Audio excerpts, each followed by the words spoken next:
What's up, people? My name is Detroit Miracle, and I'm coming to you again from my spot. I must say that it is a bit windy tonight, but nevertheless, I am out here and I am trying to bring you a decent quality message.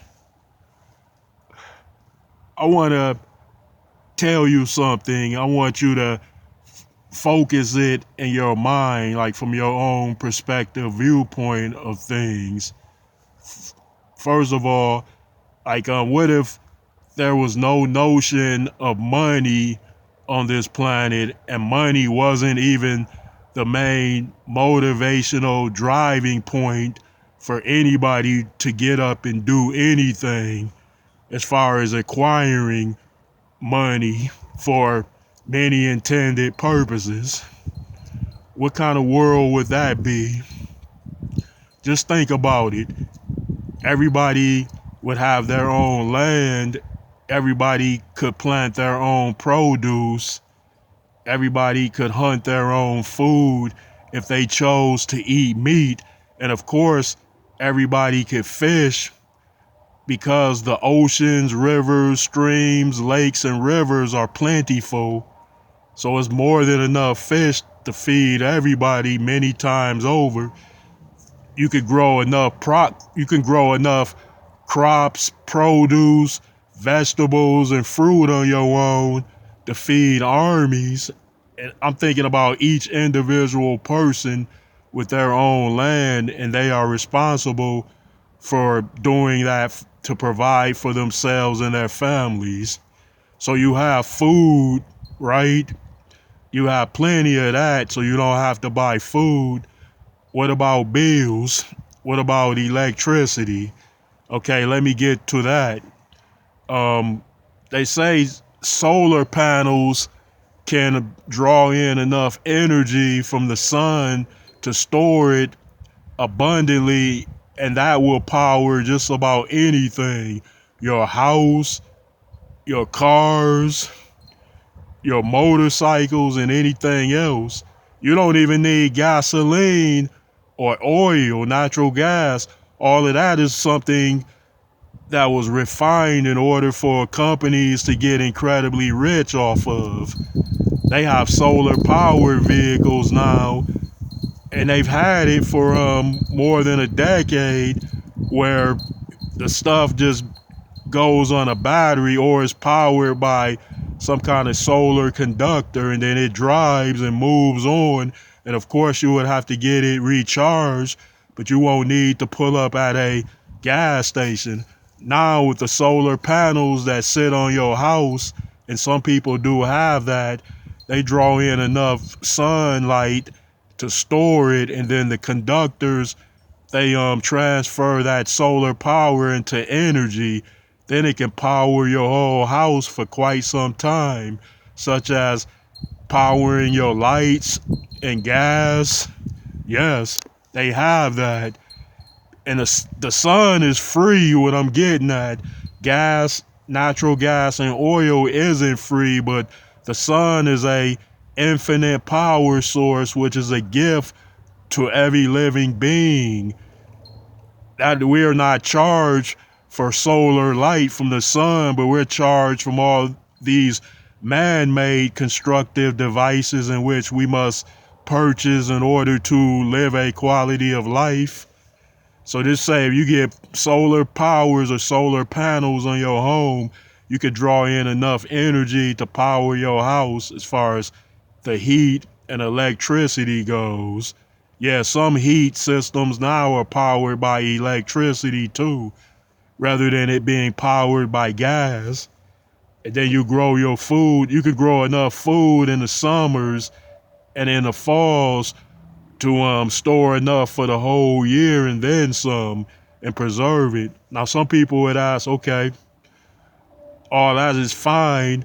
We got the home, the electricity, the energy. We growing our own food. We're fishing and we're hunting. Now what about clothes and fashion? We like to shop and spend and buy clothes.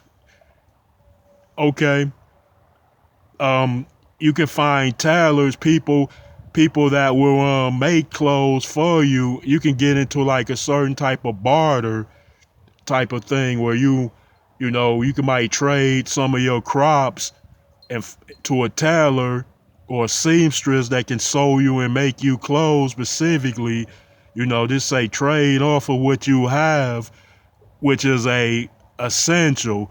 People want food, people want drinks the most, right? That is the most essential to live and to be alive, because those things nurture you, preserve you, and carry you through.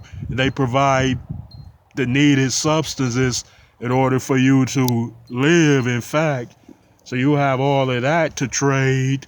You know, you could trade knowledge as a source of money. Like if you know how to teach, and that's the next topic I'm getting in. If you want to teach somebody something, use that, like your knowledge. Everybody has common sense. Everybody has a certain degree of knowledge, wisdom, and understanding as an individual, and every person has that. Just say there are some that know more than others, but some that know way less than others at the same time. So you could teach, you can even offer friendship. Like, what is a better gift than a friend or friendship in general? Having a friend is much better than having an enemy, right? So having many friends is far greater than having many enemies. That is a truer statement. So I would say you can barter and trade for goods and services and things like that with what you have or what you have accumulated on your own without a spending substance. Now, what else is there? Some would say, what about the learning system, the school system? Those teachers won't get paid, so they won't be motivated to teach your kids. I would say it's up to the parents to teach their kids. The parents will be solely responsible for teaching the kids everything they need to know. Then you can barter and trade for other types of very educated people to come in and teach your kids additionally what they need to know. You know, I'm just saying, and the kids will be much safer at home under a closer, watchful eye. They will not have to get involved in anything which might be potentially dangerous, or situations where they might be bullied by being stuck around a bunch of evil kids in an institution that will seek to give them harm, to treat them bad and unfairly. And even in the case where, you know, teachers usually side with bullies. You notice all the school shootings involving a kid coming in there and shooting a bunch of people. Chances are the teachers sided with the bullies. The teachers never side with those that are being bullied, because if the teachers sided with those that are being bullied, then no kid would run in there with a gun, because he would have a strong enough support system, because the teachers would care enough to do something about it and they would stop it. But that is another story. All right, what else we got? We got the educational thing out the way. We got food and drinks out the way. We got electricity.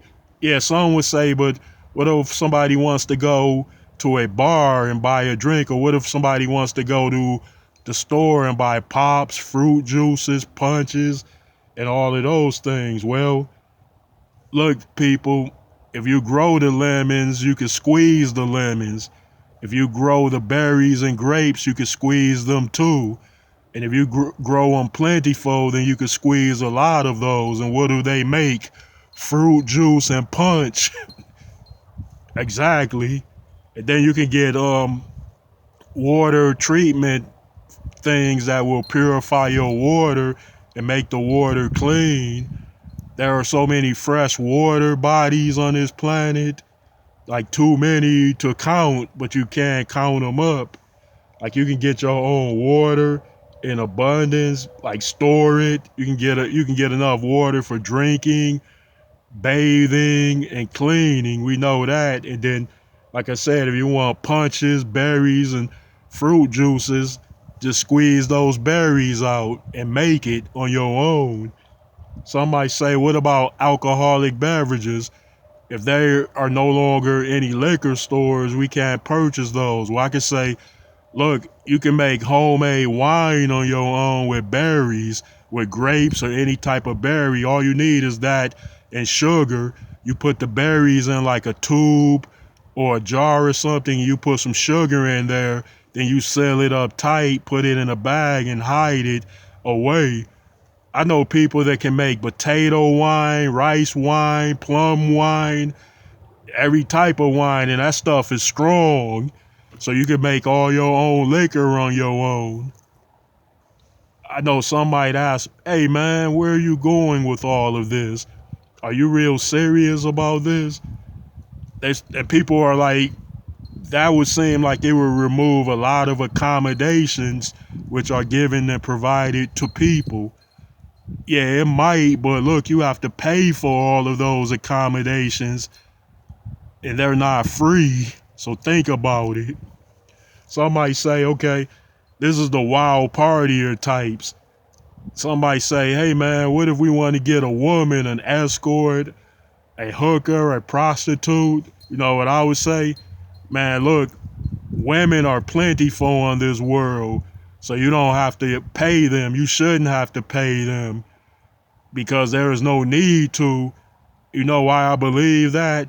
Because truly, deep down, women need men as much as men need women, especially in the most intimate ways. So trust me. So guys, just get your game up, be presentable, get clean and fresh, and go out and holler at those women, and they'll get with you. Yeah. Well, I just wanted you all to think about that for a minute. If you remove a worldwide economy, how much better and how much worse will things be? Focus on the better and then minimize the worst because you want to be able to explore other options other than having to spend money to buy and purchase things. And remember, money makes the criminal elements grow. You know how many people are in prison or are out committing crimes just to get money and make money? Now, if you are poor and you don't have no money, then that's going to persuade you to go out and do things in order to get money that way. Yeah. I mean, people are going to be out there clubbing people over the head for their dinosaur bones that they just caught out on a hunt or something. I said dinosaur bones, man. I'm thinking of a prehistoric age. You know what I mean, though. Whatever you choose to hunt for food, you know. All right, folks. Thanks for hanging out with me.